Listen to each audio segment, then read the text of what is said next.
আজকের আমার বাগানের এই দেখো সবজিগুলোকে দেখো, এই সবজিগুলো আজকে আমি বাগান থেকে তুলেছি। একটা পেঁপে তুলেছি আর মোচা হয়েছিল, আর দুটো নোনা ফল। আমরা ধরো ছোটোবেলায় এটাকে আতা জানতাম, এখন ধরো নোনা ফল বলে, আমার ন্যামাও বলে।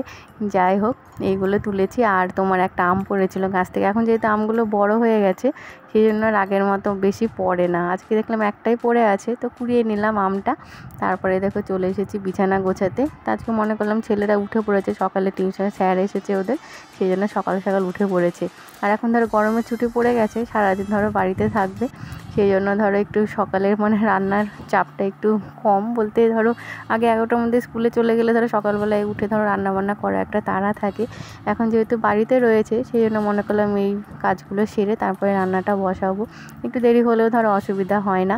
যাই হোক, বিছানাটা গুছিয়ে নিলাম, তারপরে ধরো আবার রান্নাবান্নার দিকে শুরু করব। যাই হোক, সবাইকে শুভ সকাল। আশা করছি সবাই খুব ভালো আছে, সুস্থ আছো, আমরাও খুব ভালো আছি। সুচন্দা জয়দের ব্লগে তোমাদের সবাইকে স্বাগত। যেখান থেকে আমার ব্লগটা দেখছো তাদের সবাইকে অসংখ্য ধন্যবাদ। আশা করছি আজকের ব্লগটা তোমাদের ভালো লাগবে, আর তোমরা সবাই ব্লগটা শেষ পর্যন্ত থেকো। আজকে আমি বাড়িতে অনেক কিছু রান্না করেছি সবার জন্য, একটা দুটো করতে করতে অনেক কিছু হয়ে গেল। আর ধরো বাড়িতে এখন ছেলেরা রয়েছে, সেই জন্য ধরো ওরা মনের মতো খাওয়া দাওয়া, এমনিতে আমাদের 2 ছেলে খাওয়া দাওয়া করতে বেশ ভালোই বাসে।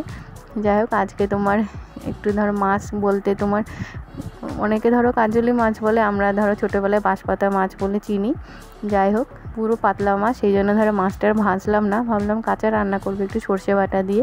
সর্ষেটা ওই জন্য বেটে নিলাম। তো শিলনোড়াতে সর্ষে বাটাটা বেশ ভালো হয়, খুব সুন্দর হয়, সেই জন্য শিলনোড়াটা সর্ষে বাটাটা বেটে নিলাম সর্ষেটা। তারপরে মাছটা রান্না করব পুরো তেলের উপরে, ধরো একটু কালো জিরে ফোড়ন, লঙ্কা, ধরো একটু আদা জিরে দিয়ে তারপরে মাছটা দিয়ে সর্ষে দিয়ে একেবারে ঢেকে দেবো, পুরো ভাপা মতো হয়ে যাবে আর কি। তেলটা যখন ছেড়ে আসবে তাহলে ধরো মাছটা হয়ে গেল। খুব সহজ এইসব মাছগুলো রান্না করতে, খুব তাড়াতাড়ি হয়ে যায়। আর এইভাবে ধরো রান্না করব। আর মাছের একটু তেল ছিল, তো তেলটা ধরো একটু চচ্চড়ি করবো আলু দিয়ে। আলু বেগুন দিয়ে তেলটা চচ্চড়ি বেশ ভালোই হয়, কিন্তু যেহেতু ছোটো ছেলেটা খায় না, সেই জন্য ভাবলাম শুধু আলু দিয়ে একটু চচ্চড়ি করি। আর একটু শুক্তো করবো, এখন গরমের সময় ধরো শুক্তোটা শুক্তো থাকলে মনে হয় যে পুরো ভাতটা ধরো খাওয়া হয়ে যাবে। আর যেহেতু শুক্তোর অনেক সবজিগুলো সব ধরো বাড়িতেই ছিল, সেই জন্য মনে করলাম শুক্তোটা করি। আর শুক্তোটা আমার ছেলেরাও বেশ ভালোবাসে, যে তিতোটা কম হয়, ধরো উচ্ছেটা একটু কম পরিমাণে দিই। আর ধরো কলা টলাগুলো ধরো ওগুলো একটু বেশি পরিমাণে দিয়ে, যে আর কি লাগে আর কি। ধরো এখন সজনে ডাঁটাটাও পাওয়া যাচ্ছে, তো সজনে ডাঁটা না, এখন ধরো সজনে ডাঁটাটা শেষ হয়ে গেছে, এখন নেসনেটের ডাঁটাটা সেটা ধরো পাওয়া যায়। যাই হোক, অন্য হয়তো হতে পারে, যাই হোক ভুল হলে একটু বলে দিও কি ডাঁটাটার নাম। আর আজকে দেখো রান্নাবান্না শুরু করছি। একটু মাছের মধ্যে ভাবছি একটু আলু দেবো, একটু আলু না দিলে একটু ওরা শুধু মাছ খেতে চায় না আর কি, সেই জন্য ভাবলাম একটু আলু দিব। আর এদিকে ধরো মাছটা রান্না শুরু হয়ে গেছে, চলো দেখতে থাকো।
যা যা তোমার ধরো দরকার মাছে দেওয়া সব কিছু দিয়ে দেখো ঢেকে রেখেছি। মোটামুটি ধরো মাছটা ফুটে আসলে তেলটা ছেড়ে এসে গেছে, দেখতেই পাচ্ছ। এবার ধরো মাছটা হয়ে গেছে, মাছটা ঢেলে রাখবো, তারপরে একটু তেল চচ্চড়িটা করব, তারপরে লাস্টে একটু শুক্তোটা করব।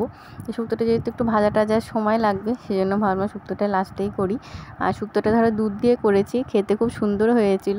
তো তোমরা এখন গরমের সময় হয়তো অনেকেই শুক্তো পছন্দ করো, আমার অনেক হয়তো উচ্ছের জন্য খাও না, কিন্তু দুধ দিয়ে যদি শুক্তোটা করে থাকো, তার যদি উচ্ছেটা কম পরিমাণে দাও, একদম তিতো ভাবটা থাকে না, খেতে বেশ ভালোই লাগে, বাচ্চা বড় সবাই খেতে পারবে।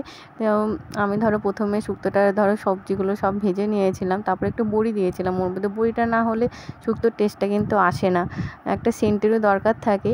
তারপরে একটু রাঁধুনি যদি তোমার তেলের উপর ফোড়নে দাও, তাহলে বেশ ভালো লাগে খেতে।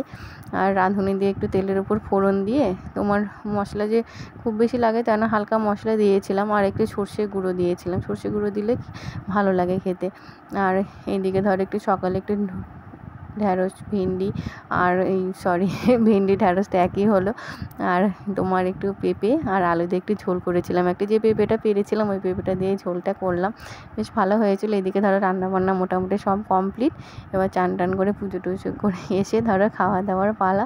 তো আজকের মতো ধরো এইভাবেই চলে গেল, অনেকটা সময় আজকে রান্নাঘরে ছিলাম, মানে সকাল থেকে উঠে একটা না একটা ধরো চলছে রান্না, তোমরা তো দেখতেই পেলে। যাই হোক, আজকের মতো এই পর্যন্তই, পরের ব্লগে আবার দেখা হচ্ছে।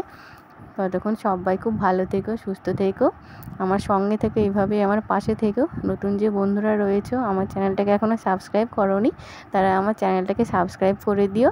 আর আমার যে বন্ধুরা আমার এভাবে সঙ্গে থেকে, তোমরা কমেন্ট করে জানিও যে আমার আজকে রান্নাবান্নাগুলো কেমন হলো, আর তোমরা কি দেখতে চাও না চাও, এগুলো একটু জানিও। আজকের মতো এই পর্যন্তই, পরের ব্লগে দেখা হচ্ছে। সবাই খুব ভালো থেকো, সুস্থ থেকো, টাটা।